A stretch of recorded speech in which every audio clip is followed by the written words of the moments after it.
Apa yang terlintas di benak kawan-kawan ketika mendengar tentang daerah di ujung timur Indonesia, Papua, tersohor hingga penjuru dunia, sering disebut sebagai surga kecil yang jatuh ke bumi. Akhirnya, kedua kaki ini dapat berpijak di tanah Papua yang sebenarnya.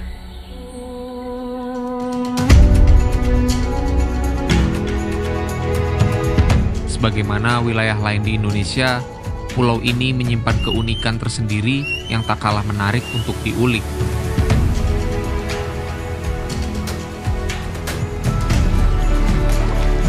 Alamnya begitu megah, budayanya kaya, dan kehidupan di sini penuh warna.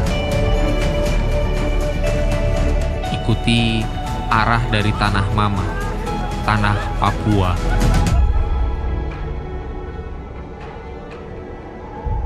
Jam 1:30 malam dini hari, orang-orang pada tidur, kita malah baru jalan. Ini jam 12.38, udah di full travel, tadi dianterin Adit. Sekarang kita akan menuju ke Bandara Soekarno-Hatta buat penerbangan yang cukup jauh. Jadi dari Bandung saya pakai travel ke bandara mungkin sekitar 2 jam 3 jam lah. Biasanya kalau malam tuh lancar. Terus nanti langsung check-in dan menunggu penerbangan yang sangat panjang. Melakukan perjalanan ke Indonesia Timur kali ini benar-benar menguji ketahanan tubuh dan pikiran. Dini hari dimulai dari kota Bandung, saya harus menahan kantuk, memulai perjalanan dengan menempuh 2-3 jam menuju ke Bandara Soekarno-Hatta di Tangerang. Setibanya di Terminal 2, suasana antrian bagasi sudah ramai. Dengan waktu boarding yang hanya tersisa 1 jam lagi, saya sedikit panik dan saya bergegas menuju gerbang keberangkatan. "Ayo lari!" teriak hati kecil saya mengatasi kekhawatiran akan tertinggal pesawat. Tadi ngantri bagasi karena 1 jam lagi flight. Sekarang udah lolos dan udah disuruh masuk pesawat. Jadi sekarang kita akan melakukan penerbangan yang sangat jauh. Mungkin durasi penerbangannya sangat lama, 6 jam. Kawan-kawan bisa nebak nggak di mana? Kita akan transit dulu di Makassar. Baru sesudahnya kita akan lanjut. Coba tebak kemana? Let's go. Begitu akhirnya duduk di dalam pesawat, ada rasa lega yang mengalir. Meski jantung masih berdetak kencang. Ini adalah penerbangan domestik terjauh saya dan kali perdana menuju tanah Papua.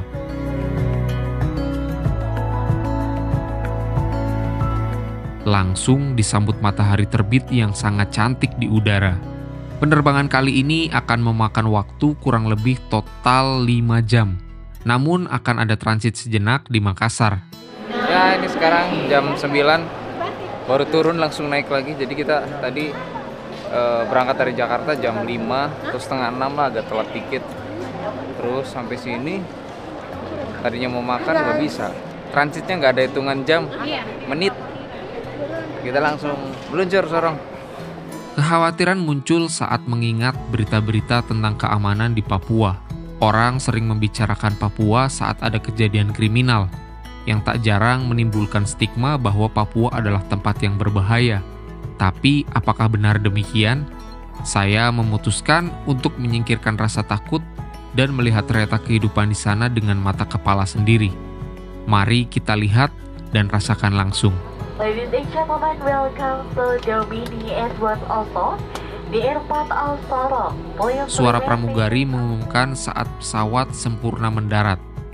Bersama rombongan haji yang baru tiba di tanah air, saya akhirnya menjejakkan kaki di Papua. Pernak-pernik etnik Papua terpampang di area kedatangan, menyambut dengan hangat, juga tentunya lanskap cantik bentang alamnya. Benar-benar surga terakhir di dunia, dan Sorong adalah pintu gerbang menuju destinasi cantik ini. Selamat datang di Sorong, the last paradise. Surga terakhir di bumi. Kalau kata orang-orang, bule-bule surga terakhir di bumi ada di Raja Ampat di Indonesia. Ini tanah emas, tanah surga. Akhirnya saya merinding bisa menginjakan kaki di tanah Papua ini. Selamat datang di Sorong.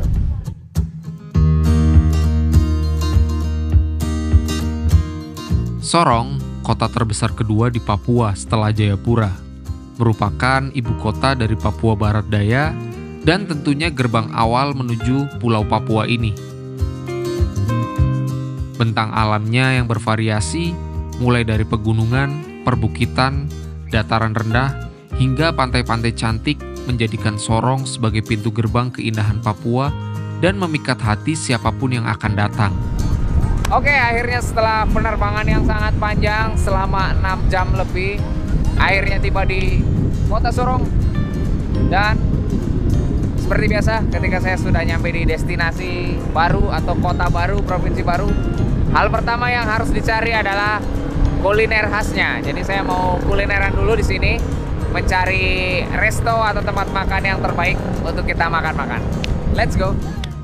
Sesampainya di Papua ini, ada satu hal yang selalu menjadi prioritas saya. Tentunya mencoba kuliner lokal. Nah, di Sorong, salah satu bucket list saya adalah mencicipi hidangan khas yang menggugah selera tentunya. Ada satu yang menarik perhatian saya, yaitu rahang tuna. Hasil laut yang melimpah di Papua menjadikan menu ini favorit banyak orang. Setelah berbincang dengan kawan-kawan warga lokal di Sorong, saya mendapatkan rekomendasi tempat makan dengan rating yang cukup tinggi, Republik Seafood namanya. Tanpa pikir panjang, saya langsung bergegas menuju ke sana, siap untuk menikmati cita rasa otentik yang hanya bisa ditemukan di Sorong. Sekarang saya sudah nyampe salah satu kuliner khas yang ada di Sorong. Jadi lokasinya tak jauh dari bandara tadi setelah mendarat. Mungkin ke sini sekitar 5 menit. Ini ada Republik Seafood. Menunya katanya sangat banyak, tapi kita langsung aja masuk ke dalam buat melihat apa saja menu yang ada di sini. Let's go. Halo Bang. Republik Seafood. Apa nih menu favoritnya, Pak? Favoritnya dada tuna sama rahang tuna. Dada tuna sama rahang tuna. Itu yang spesial di sini. Favoritnya di sini. Terlaris dua-duanya? Rahang. Rahang. Rahang tunanya yang terlaris. Boleh deh, saya rahang tuna. Kalau rahang ada sedang sama jumbo, Kak. Yang jumbo satu, Jumbo satu, terus dada tunanya satu. dada tuna satu ya. Cumi ada cumi? Cumi ada. Cumi di sini favoritnya bakar jimbaran sama saus padang. Bakar jimbaran nih. Oke, satu ya. Tempatnya sederhana, nggak terlalu mentereng, tapi jangan ditanya soal rasa. Juara banget. Menempati emperan bengkel, Republik Seafood ini buka sore hari sampai penghujung malam. Ada banyak menu di sini, tapi yang favorit rahang tunanya. Sampai yang antri makan pun gila-gilaan, konsumen datang silih berganti. Ini perdana saya akan mencicipi rahang tuna. Nggak sabar. Oke, jadi sekarang saya lagi menunggu menu makanan yang saya pesan di Republik Seafood ini. Jadi Republik Seafood ini sangat unik. Tempatnya tidak terlalu mencolok, biasa-biasa aja.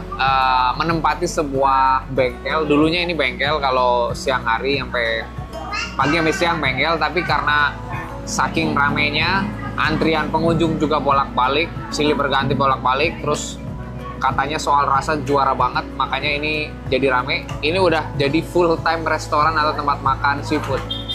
Nah, tadi saya mesen rahang tuna dan dada tuna, menu andalan di sini. Terus saya nambah cumi juga, cumi bakar bumbu jimbaran, terus rahang tunanya juga diolah khas Republik Seafood. Ini saya masih menunggu.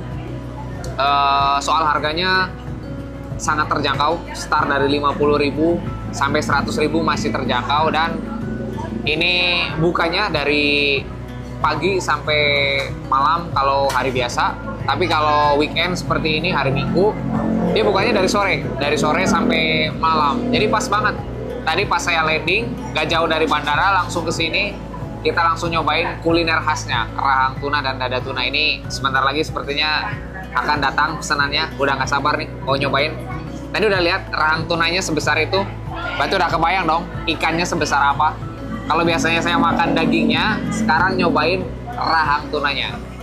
Karena rasa penasaran, saya mengintip proses memasaknya. Dari hasil laut yang masih segar, rahang tuna yang besar dibakar di atas bara api. Ukurannya benar-benar luar biasa, nggak kebayang besar ikan tunanya. Dan cumi bakar yang masih segar diolesi bumbu rahasia yang membuatnya semakin menggugah selera. Terakhir, di bagian dapur, saya melihat kepiting butter garlic yang sedang diolah dengan penuh perhatian. Kayak akan rempah yang harum, saya udah gak sabar untuk mencicipi semuanya ini. Nah, semua makanan sudah tersaji sempurna di meja. Dari penampakannya benar-benar menggoda. Soal rasa, mari kita coba langsung. Harumnya. Ini semua pesanan saya sudah datang. Rahang tuna, dada tuna, kepiting butter garlic, terus cumi bakar, udang bakar, sama ini sayur asam. Sekarang kita coba dulu yang cumi bakar bumbu jimbaran.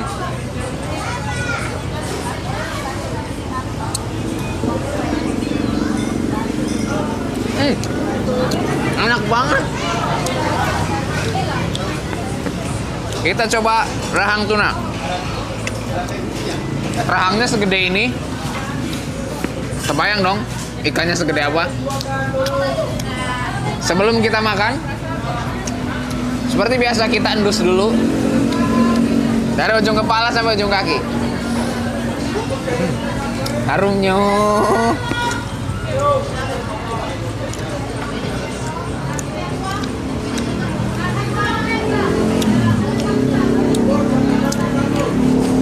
Merinding bro, rasanya enak banget. Yang unik dari rahang tuna adalah sambal baladonya yang pas di lidah, yaitu tidak terasa pedis di lidah, rasanya sangat enak, nikmat, dan pas sekali di lidah, bagi yang akan mengkonsumsinya tentunya. Ini pertama kalinya saya makan seafood, dan langsung ketagihan.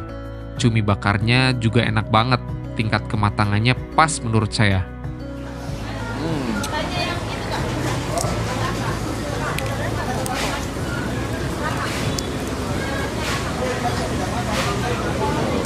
Wow.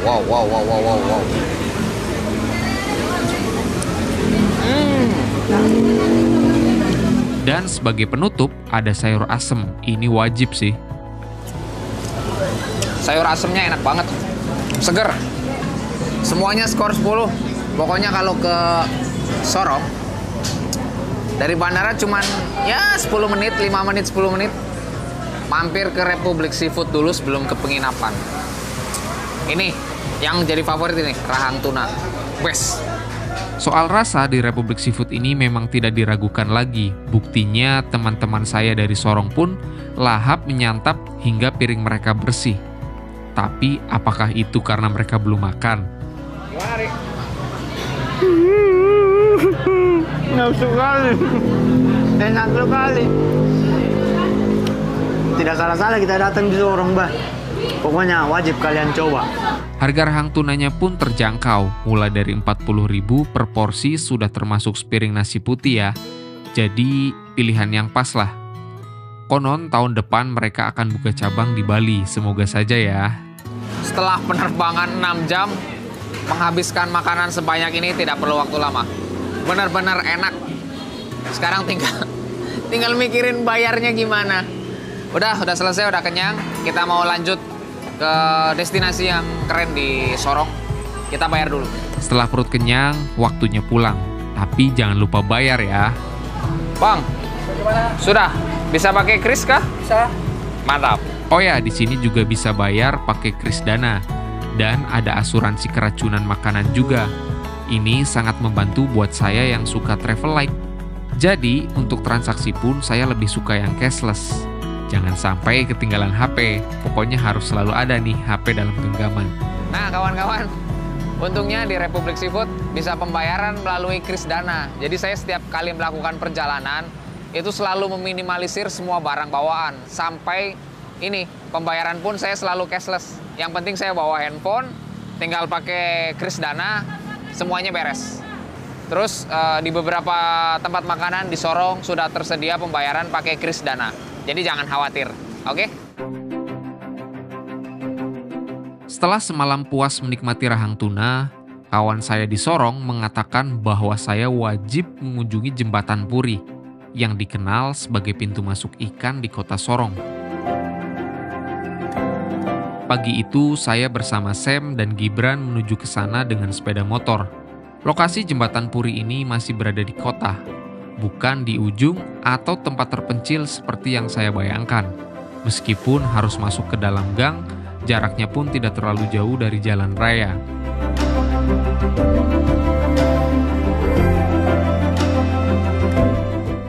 Oke, jadi pagi ini saya sedang berada di Jembatan Puri yang ada di Kota Sorong.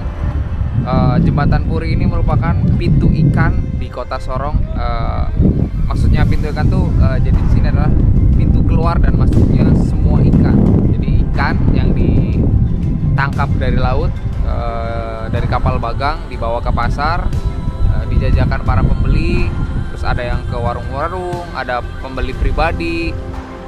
Terus ada juga yang dikirim ke luar negeri, ke Jepang, ke Singapura, ke Malaysia. Terus tadi juga melihat pemotongan ikan tuna, rahang tunanya, ikannya besar-besar sekali di sini. Terus berbagai aktivitas jual beli, selain ikan juga tadi di depan ada sayur mayur. Gila, ini pasarnya gede banget dan ikannya sangat beragam. Sesampainya di sana, ternyata Jembatan Puri ini tidak hanya menjual ikan dan hasil laut, tapi juga ada beberapa yang menjual sayur, sembako, dan sagu. Namun fokus utama tempat ini memang pada penjualan ikan dan hasil laut lainnya. Ya, lagi mahal karena angin, ombak, jadi kurang dapat bagang. Sama kapal juga tidak bongkar. Berarti harga ikan mahal? Iya, dagang seperti mahal juga. Biasa ditimbang 1 kilo biasa 10.000. Sekarang sudah naik sampai 25, 30, 1 kilo. Jadi kita tidak bisa ambil ikan begini di bagang. Ini adalah tempat di mana ikan-ikan dari bagang-bagang dibawa ke darat, lalu dijual kepada pembeli termasuk ke pasar-pasar di Sorong dan sekitarnya. Ikan di sini dari mana, Pak? Hampir dari Raja Ampat. Semuanya? Iya. Dan kepulauan Raja Ampat tuh mulai dari Salawati, Batanta, Waigeo, Misol. Hampir ikan-ikannya semua dari sana. Saya melihat berbagai jenis ikan segar di sini, dari yang ukurannya kecil hingga yang besar. Ternyata rahang tuna yang saya makan semalam berasal dari ikan yang sangat besar. Saya menyaksikan langsung proses pemotongan ikan tuna, dari dada hingga rahangnya. Tak jarang pembeli di sini adalah pemilik warung makan seafood di Sorong, yang memasak ikan segar untuk menu mereka. Euro pegang mana? Tidak, Bapak boleh. Argentina? Iya. Ya. Argentina. Harga mati. Air di pasar. Siapa nih juaranya nih? Argentina. Banyak yang bertanya, apa sih yang saya dapat dari berkegiatan luar ruang? Bahkan sampai jauh-jauh ke Indonesia Timur. Yang pasti saya selalu pulang dengan cerita dan pengalaman baru. Bertemu orang-orang baru yang biasanya hanya saya kenal lewat media sosial. Kini bisa bertatap langsung dengan mereka. Malam itu saya diajak kopdar ngopi santai di salah satu kedai kopi di Sorong. Di sana saya berkenalan dengan sosok-sosok penggerak industri kreatif di kota ini, seperti Bang Leo, Bang Wawan, Gibran, Andar, dan banyak kawan-kawan lainnya. Kayak banyak yang minat nih nonton. Terus Pirsa juga sama ngedorong kayak abang, ayo kalian bikin apa. Akhirnya saya juga bikin. Yang tadinya emang production house, akhirnya sekarang lebih ke entertain gitu, lebih ke video traveling. Cuman kalau di video vlog saya itu ada sisi-sisi dokumenternya, jadi kadang digabung gitu, kayak aku bilangnya tuh doku vlog. Seru rasanya bisa berbagi cerita tentang industri kreatif, mulai dari fotografi, videografi, filmmaking, hingga obrolan santai soal content creation. Saat saya bertanya tentang destinasi wajib di Papua, mereka kompak menjawab kalau sudah sampai Sorong harus ke Raja Ampat, surga terakhir di dunia milik Indonesia. Tapi mereka juga mengingatkan, saat ini sedang musim angin barat, jadi siap-siap dihantam ombak. Waduh. Sebelum esok berangkat menjelajahi lautan Raja Ampat dan kehilangan sinyal, saya harus memastikan kebutuhan editor dan tim Kelana Bentala di rumah terpenuhi. Dengan fitur send to group dari Dana, saya bisa kirim uang ke banyak orang sekaligus dalam satu kali transaksi. Nggak perlu repot transfer satu persatu lagi. Cukup pilih grupnya, masukkan jumlah yang ingin dikirim, dan selesai. Simple dan efisien. Esok hari saya dijemput Bang Putu untuk menyusuri surga tersembunyi di Papua. Ada yang bisa nebak kemana? Setelah memastikan semua kebutuhan logistik terpenuhi, kami memulai perjalanan dari Pelabuhan Marina dengan speedboat. Good morning. Ini saya mendapat sapaan dari jam tangan saya. Good morning, selamat pagi. Jadi setelah beberapa hari kemarin kulineran, terus beberapa spot yang ada di sekitar kota, kali ini kita agak melipir jauh. Kita akan menggunakan speedboat ini dari Pelabuhan Marina. Kita akan mengunjungi surga terakhir di Indonesia, The Last Paradise. Kita akan ke Raja Ampat, ke beberapa spot-spot keren, ada Kali Biru, Pianemo, terus Abrore. Tapi hari ini, bukan hari ini sih, 1 bulan ini atau 1 minggu terakhir, cuacanya lagi kurang baik. Ini aja tadi pagi hujan deras, dan pagi ini masih mendung dan ombaknya sangat terlihat bergelombang ya, karena angin sih, anginnya keras. Jadi patokannya kata Bang Putu, kalau kita lihat pohon bergoyang, itulah kita harus siap-siap. Tapi mudah-mudahan perjalanan hari ini dilancarkan sampai nanti pulang lagi ke sini. Indonesia memiliki banyak tempat yang bisa disebut sebagai surga. Dengan 17.000 pulau yang menawarkan ragam destinasi, mulai dari budaya, kuliner, penginapan mewah, hingga alam liar yang memukau. Namun ada satu tempat yang dianggap sebagai permata mahkota Kepulauan Indonesia, yakni Raja Ampat. Terletak di Papua Barat Daya, Raja Ampat adalah harta karun alam yang menampung 75% spesies ikan dan karang di dunia. Tersohor hingga ke berbagai penjuru dunia dengan julukan surga terakhir di dunia. Satu-satunya cara untuk membuktikan berbagai pendapat ini adalah dengan datang langsung menikmati sang mutiara di ujung Papua ini. Saya merasa sangat beruntung bisa mengenal dengan Bang Putu, pemilik dari Kurkapa Trip. Saya bisa mewujudkan impian untuk menjelajahi Raja Ampat dengan lebih hemat. Pagi ini saya bersama rombongan tamu dari Jakarta mulai mengarungi lautan menggunakan speedboat.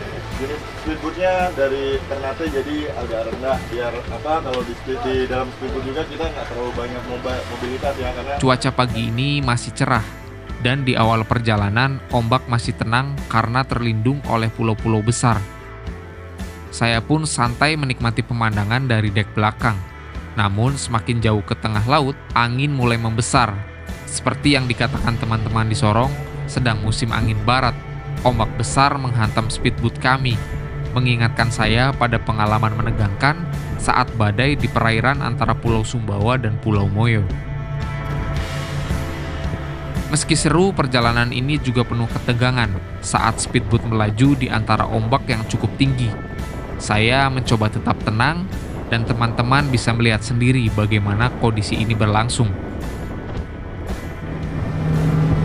Hari ini kita ke Kali Biru. Ke Kali Biru ya? Iya. Dengan cuaca yang ekstrim. Tapi alhamdulillah lah, orang bisa. Spot pertama yang akan kami kunjungi adalah Kali Biru, yang terletak di Kampung Warsambin, distrik Teluk Mayalibit. Perjalanan dari Sorong ke sini biasanya memakan waktu sekitar 2-3 jam, tergantung kondisi cuaca dan kecepatan perahu. Oke, kita baru saja nyampe di Kampung Warsambin, ini di distrik Mayalibit. Ini merupakan gerbang menuju spot pertama, Kali Biru. Kita istirahat dulu, ini kawan-kawan lagi pada sarapan, dan di sini asik banget view-nya, langsung ke hutan yang ada karsnya. Jadi si Kali Biru tuh berada di tengah hutan itu. Ya kita istirahat dulu sejenak. Mungkin kayaknya ngedrone tipis sekali di sini kali ya. Selain keindahan bawah lautnya, kabupaten di Papua Barat Daya ini juga memiliki sungai dengan air biru jernih, tersembunyi di tengah hutan yang masih asri. Kami lanjut menuju Kali Biru yang membutuhkan sedikit petualangan untuk mencapainya. Oke, Kali Biru. Kali Biru? Iya. Di mana Kali Biru? Di dalam sana. trekking dulu kita. Kami melanjutkan perjalanan dengan speedboat, namun ketika air mulai surut dan jalur semakin sempit, kami harus berganti ke perahu kecil milik warga lokal.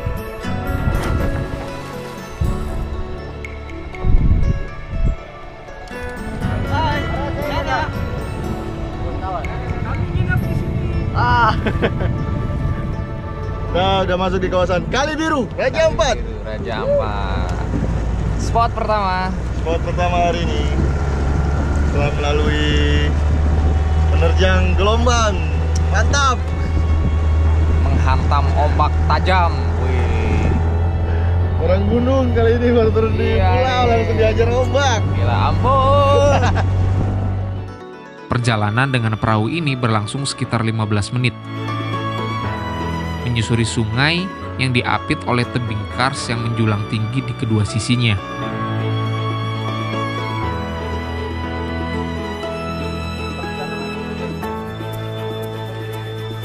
Jam 10.30 ini kita udah berada di start titik awal untuk memulai trekking. Jadi trekkingnya kurang lebih sekitar 1-2 kilo, mungkin 15 menit. Di sini jalurnya lebih ke kerikil basah, jadi kita pakai sendal saja, sayang sepatunya.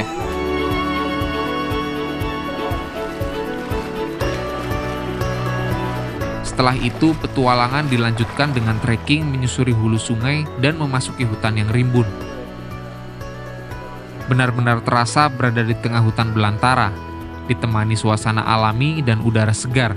Oke, jadi tadi setelah kita ganti perahu, kita agak masuk ke dalam nih, pakai perahu yang kecil, dan kita start trekking. Trekking menuju Kali Biru itu unik. Jadi kawan-kawan harus pakai celana pendek karena kita akan 2 kali nyebur ke sungai. Kita akan susur sungai dulu. Sungainya nggak terlalu deras dan nggak terlalu dalam, masih cukup dangkal, masih 1 lutut aja. Tapi kawan-kawan harus hati-hati. Sebaik mungkin kalian pakai sendal yang ada penguncinya, jadi nyaman dan tentunya aman. Terus kita lanjut trekking nih, masuk hutan. Tadi kita ketemu gapura "Selamat datang di Kali Biru". Itu tandanya kita sudah di jalur menuju Kali Biru. Ini aroma tanah yang kena air hujan. Kangen banget setelah dihantam ombak tajam dari Sorong ke sini. Akhirnya kita kembali ke habitat, masuk hutan. Kita masuk hutan, ini kita trekking katanya 15 menit. Mudah-mudahan bener 15 menit, dan nanti di sana kita akan bertemu destinasi pertama, surga pertama di Indonesia, Kali Biru. Setelah beberapa saat, akhirnya kami tiba di surga kecil yang tersembunyi, Kali Biru. Semua rasa lelah hilang seketika melihat keindahan sungai biru yang tenang dan eksotis. Saya tak bisa menahan diri dan langsung menceburkan diri ke dalam air yang begitu jernih. Meski terpapar sinar matahari, suhu air di sini tetap dingin, mungkin sekitar 10-20 derajat. Banyak spot cantik yang bisa dijelajahi, seperti pohon tumbang yang melintang di sungai, serta titik-titik untuk lompat ke dalam air. Konon, air di sini bisa langsung diminum karena berasal dari sumber mata air pegunungan yang murni. Namun, meskipun wisatawan diizinkan berenang di sungai, tidak diperbolehkan berenang di mata air yang terletak di dekat Kali Biru, sebagai bentuk penghormatan kepada leluhur dan untuk menjaga kemurnian air tentunya. Sekarang kita sudah berada di Kali Biru. Ini keren banget sih. Jadi sampai sini langsung gak sabar buat nyemplung. Tadi renang-renang dulu. Setelah renang-renang coba jalan agak ke dalam. Ternyata kita menemukan spot ini, pohon tumbang, buat spot favorit saya di Kali Biru kayaknya ini. Jadi Kali Biru ini sungai yang mengalir dari mata air, mungkin dari hulu sana, yang akan bermuara ke sungai besar terus ke laut. Ini warnanya biru jernih. Warnanya biru jernih dan lokasinya berada di tengah-tengah belantara hutan. Keren. Dulu saya menemukan seperti ini biru di Kerinci, di Danau Kaco. Terus ada lagi di Rote. Dan sekarang menemukan lagi air biru jernih yang mengalir dan dingin sekali ini di Raja Ampat, di tengah belantara hutan seperti ini. Ini semuanya lagi pada mandi dan habis ini saya mau berenang lagi karena ya enak, spotnya keren.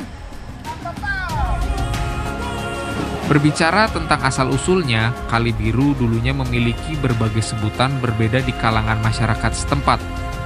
Beberapa menyebutnya Waiyal, di mana Wai berarti air, dan Yal berarti tahu apa yang terjadi esok hari. Ada juga yang menyebutnya Warabiar, yang dalam bahasa Papua berarti jernih. Nama-nama ini mencerminkan kejernihan dan keajaiban alam yang dimiliki oleh Kali Biru. Nggak bisa berlama-lama, kami harus lanjut. Jadi spot selanjutnya di mana nih Bang? Spot selanjutnya kita ke Puncak Marindal. Tapi sebelumnya kita makan siang dulu. Setelah kita selesai explore Kali Biru yang keren banget, kita balik lagi ke Mangrove Cottage buat makan siang. Maaf nih teman-teman, makan siang kali ini ada di Raja Ampat. Jadi kawan-kawan yang nonton mohon maaf ya, ini makan siangnya dengan view ke pegunungan Kars yang lebat dengan pepohonan hijau. Ini kita makannya pakai yang udah disiapin gini, keren kan? Ini tidak menghasilkan sampah.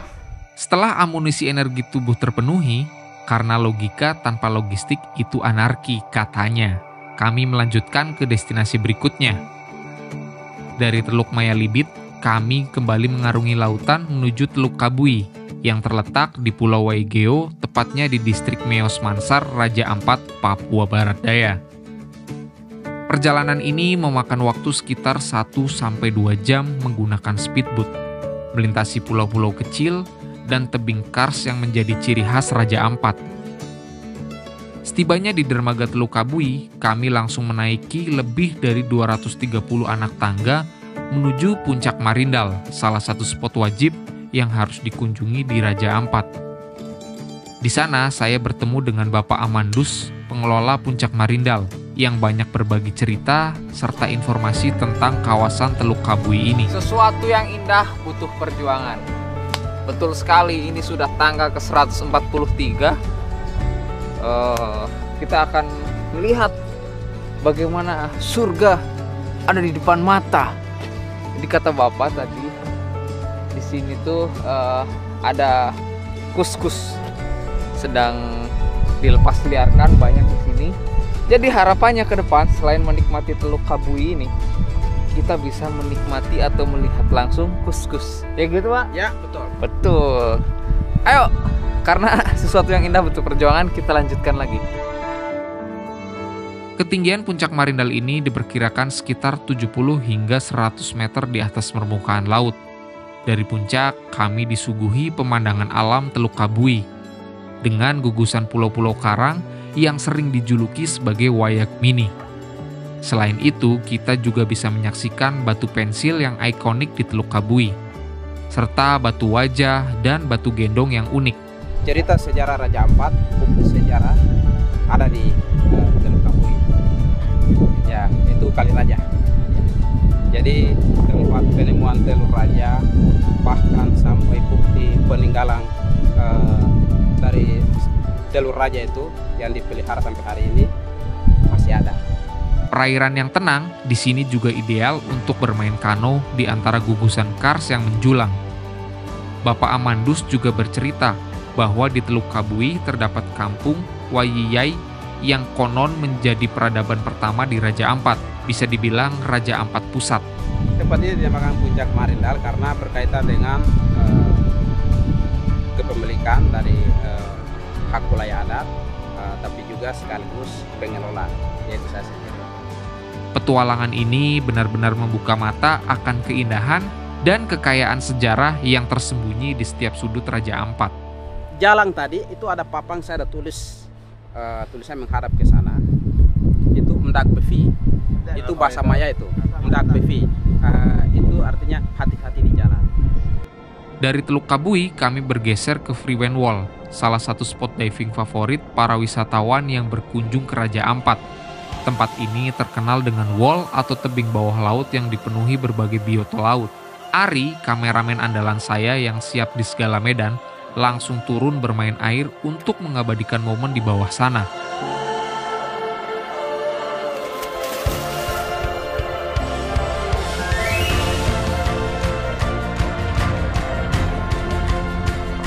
Namun kali ini saya memilih untuk tidak turun ke air. saya memutuskan untuk menuju ke pantai yang berada di sebelahnya.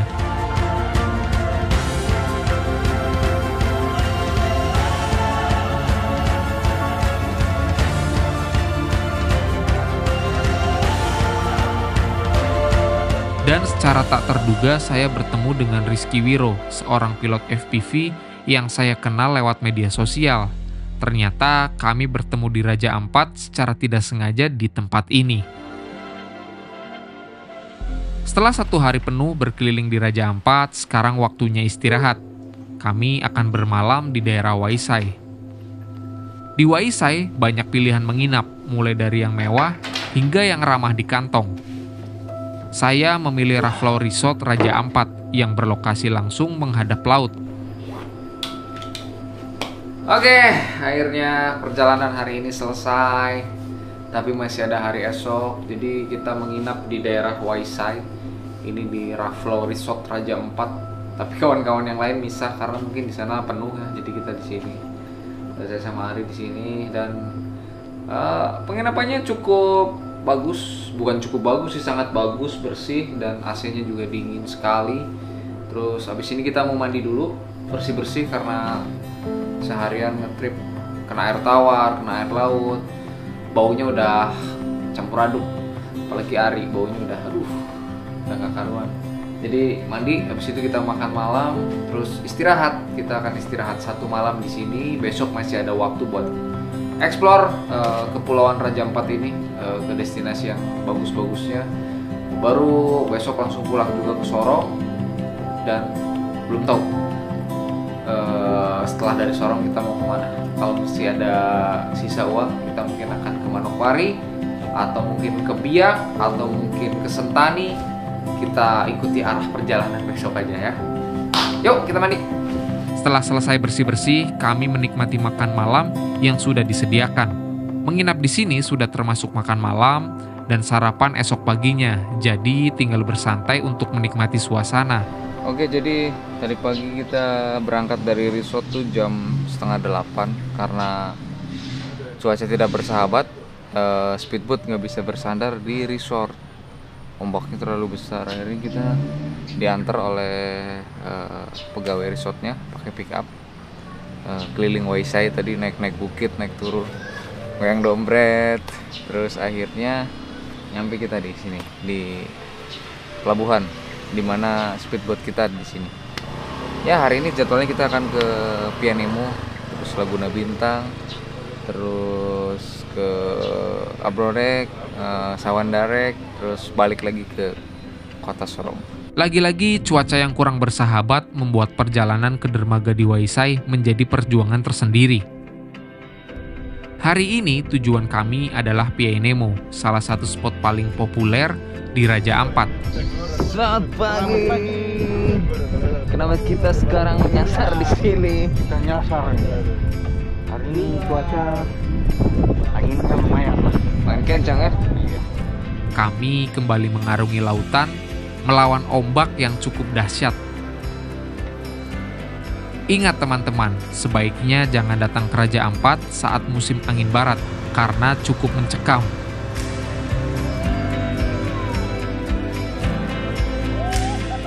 Setelah beberapa jam di lautan, akhirnya kami tiba di kawasan Geopark Pianemo dan disambut oleh gugusan kars megah yang seolah memasuki surga. Menawarkan panorama laguna berwarna hijau toska, dikelilingi pulau-pulau kecil yang tampak seperti permata di lautan. Dermaga terlihat dipenuhi speedboat yang membawa wisatawan, tetapi menurut Bang Putu, ini masih relatif sepi. Jadi kami punya cukup ruang untuk menikmati keindahannya. Sekarang kita sudah tiba di spot pertama hari kedua, itu di destinasi yang ada di uang 100.000. Ini saya sudah bawa. Jadi kita berada di Pianemo, salah satu spot yang ikonik di Raja Ampat. Ini kita akan trekking. Jadi kita trekking dulu, menyusuri hutan. Ratusan anak tangga, 300-an mungkin, lebih bahkan. Tapi kita menyusuri hutan ini yang sangat rindang, syahdu. Nanti di atas kita akan melihat lautan biru dan gugusan-gugusan pulau yang cantik. Ini sebentar lagi kayaknya akan sampai ke spot utamanya, high point-nya atau titik utama untuk melihat gugusan-gugusan pulau ini. Sekarang kita lanjut aja langsung ke atas. Untuk merasakan lanskap cantik dari Piai Nemo, kami harus mendaki sekitar 300 anak tangga di antara batang pohon yang rindang. Sampai di top view, pemandangan gugusan Kars dipadukan dengan laut biru menjadi panorama yang sempurna. Ini adalah versi mini dari Wayak, dan spot ini sering muncul di media sosial, dari selfie hingga aksi-aksi kreatif para pengunjung. Oke, sekarang kita sudah nyampe di top view of Piai Nemo di Raja Ampat. Ini adalah salah satu spot yang ikonik di Raja Ampat, dan ya di sini nggak pernah sepi. Saking bagusnya Piai Nemo ini, saking bagusnya, saking uniknya, akhirnya dijadikan sebagai ikon yang ada di uang 100.000 di Indonesia. Dimana uang 100.000 itu adalah uang paling tinggi nominalnya. Berarti ini paling bagus nih kurang lebih di Indonesia. Pantes semua orang yang datang ke Raja Ampat, siapapun dari luar atau dari Indonesia, menyebutnya ini surga terakhir atau The Last Paradise. Selamat datang di Raja Ampat. Selamat menikmati.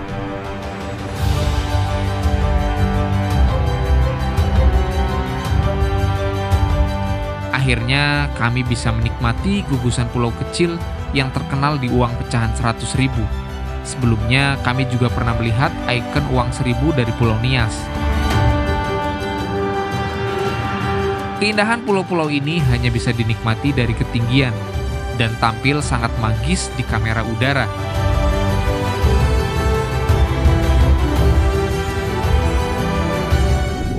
Nah, ini dia. Ada di ikon uang 100.000 Raja Ampat. Terus ini juga termasuk situs warisan geologi. Setelah cukup mengabadikan momen di situs geopark kebanggaan Raja Ampat ini, kami harus segera bergeser untuk melanjutkan petualangan berikutnya.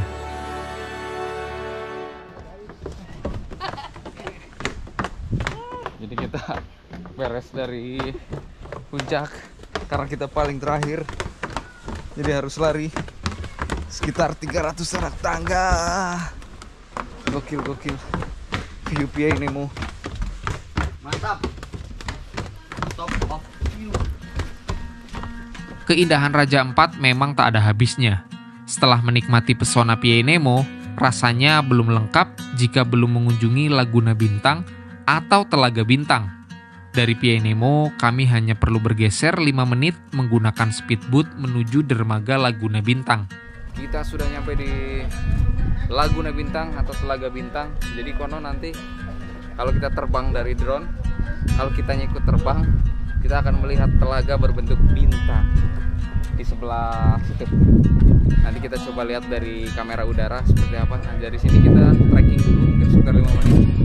Full Kars bebatuan ini. Hati-hati karena tajam. Di sini kapasitasnya sangat sedikit, maksimum 5 orang di atas. Jadi nanti mungkin kita akan gantian di atas untuk melihat keindahan Telaga Bintang. Let's go. Seperti biasa, untuk mencapai pemandangan terbaik, kami harus mendaki Bukit Karang. Jalur ini cukup curam dan bebatuannya tajam, jadi perlu berhati-hati. Namun, semua usaha itu terbayar ketika kami tiba di puncak bukit.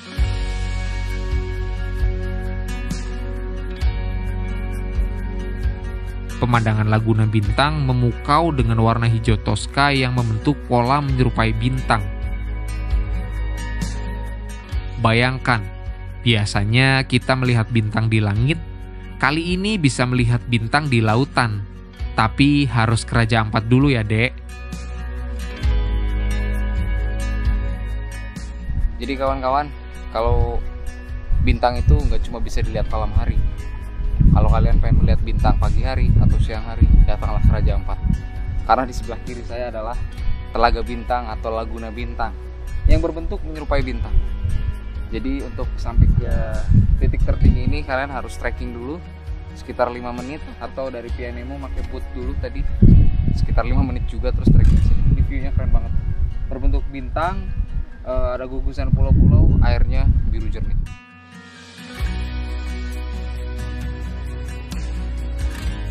Bentuk bintang ini dihasilkan dari letak perbukitan di sekeliling Laguna Bintang yang tidak seragam. dengan beberapa bukit karang yang condong ke tengah perairan dan beberapa ada yang condong ke arah keluar. Lengkap sudah sajian panorama Geopark Pienemo dari top view dan juga dari Laguna Bintang.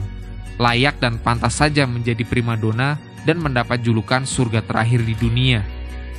Telaga Bintang karena ada lagun yang berbentuk bintang. Oh, tapi cuma bisa dilihat dari udara Lihat dari atas. Jadi kalau ingin mau lihat bintang, naik sekitar 30 meter ke atas, terus bisa lihat itu lagun berbentuk bintang. Karena Raja Ampat merupakan sebuah kepulauan, maka banyak objek wisata yang bisa dikunjungi saat berada di Raja Ampat. Perjalanan kami berikutnya membawa ke Pulau Arborek, sebuah desa wisata yang mempesona di kepulauan ini.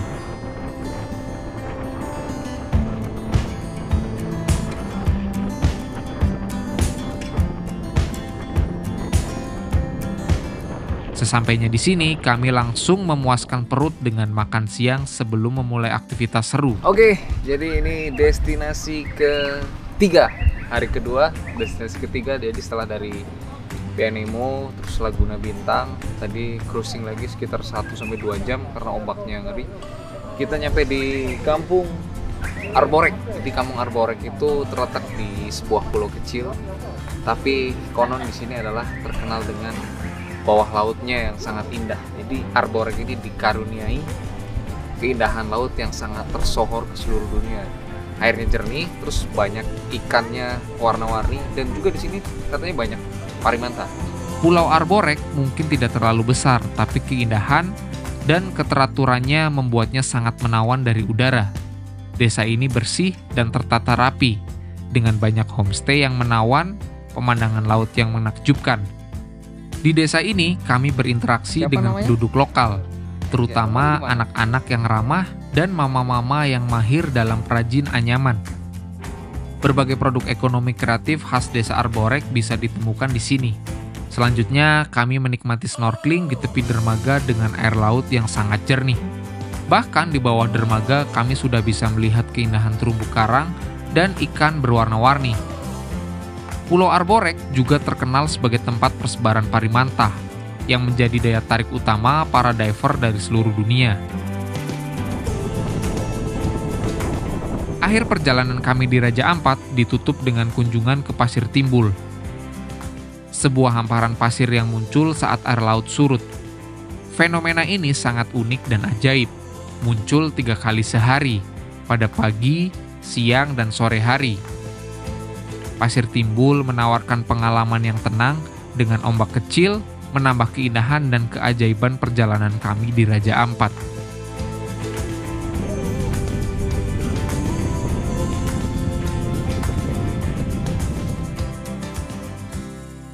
Keren banget nih, Pasir Timbul ini. Gak cuma di Labuan Bajo, Raja Ampat, Aceh Singkil, semua pasir timbulnya keren. Perjalanan pembuka dan perdana kami ke tanah Papua ini begitu mengesankan, penuh dengan cerita dan pengalaman baru yang tak terlupakan. Stigma yang ada tentang Papua sebagai daerah yang berbahaya ternyata tak kami rasakan. Meski tetap kewaspadaan dan kehati-hatian adalah hal penting dimanapun kita berada. Tentunya diiringi niat dan hal baik, kebaikan pula akan datang. Di sepanjang perjalanan ini, saya banyak dipertemukan dengan orang-orang baik yang membuat setiap momen semakin berwarna. Banyak informasi berharga yang kami dapatkan, dari mencicipi kuliner khas yang memanjakan lidah, hingga menyaksikan langsung realita kehidupan di sini. Dan tentu saja, impian untuk mengunjungi Raja Ampat, destinasi yang menjadi idaman banyak orang, akhirnya terwujud. 1 bulan ke depan, saya akan menyusuri keindahan Papua lainnya. Papua Barat Daya sebagai pembuka, selanjutnya mungkin akan bertolak ke Papua Barat dan Papua Pegunungan. Terus ikuti perjalanan ini, karena masih banyak keajaiban yang menanti di ujung timur Indonesia.